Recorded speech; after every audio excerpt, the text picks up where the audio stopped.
যতই ভাবি তোমাদের সঙ্গে রোজ একটা মিনি ব্লগ শেয়ার করব, সে আর হয় না। যাকগে, চলে গেছিলাম দাদা বৌদিতে অনেক দিন পর। এখন আমাদের বিরিয়ানি খাওয়া মানেই হচ্ছে বাড়িতে রান্না করে। দাদা বৌদি তো ভুলেই গেছি বলতে পারো। তবে সামনেই ছিল মেয়ের জন্মদিন, সেই জন্য কর্তাকে বললাম এবারে জন্মদিনটা না হয় দাদা বৌদিতেই কাটাবো। তাই দাদা বৌদিতে চলে গেছি।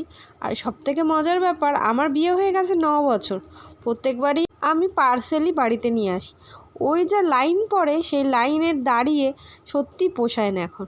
যাই হোক, আমরা এদিকে কেত মেরে নিলাম, আর এদিকে অর্ডারও দিয়ে দিয়েছি। কি অর্ডার দিয়েছি সেইটার ঝলক তো তোমাদের দেখিয়ে দিচ্ছি, আর তার সাথে অ্যাম্বিয়েন্সটাও তোমাদের সঙ্গে একটু শেয়ার করলাম।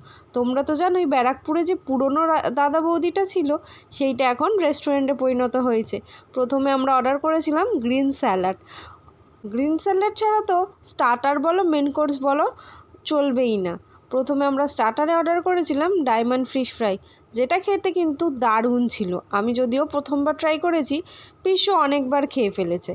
তার সাথে দিয়েছিল ফ্রেঞ্চ ফ্রাই, যেমনি খেতে ছিল তেমনি ছিল ক্রিস্পি।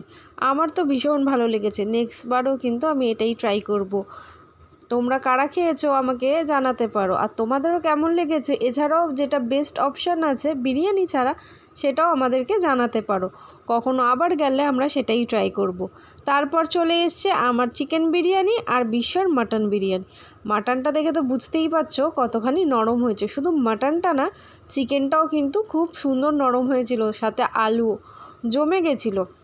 অনেক দিন পর দাদা বৌদিতে গিয়ে বিরিয়ানি। দাদা বৌদির এই আউটলেটটায় তোমরা কারা কারা গেছো আমাকে জানাতে পারো। আর তার সাথে তোমরা তো জানোই এখানে 3খানা ফ্লোর আছে।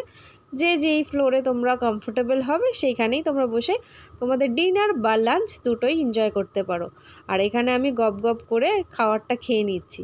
ছিল মেয়ের জন্মদিন, কিন্তু মা আর বাবা কবজি ডুবিয়ে খেয়েছি। এই ছিল দাদা বৌদির একটা ছোট্ট মিনি ব্লগ। কেমন লাগলো জানিও।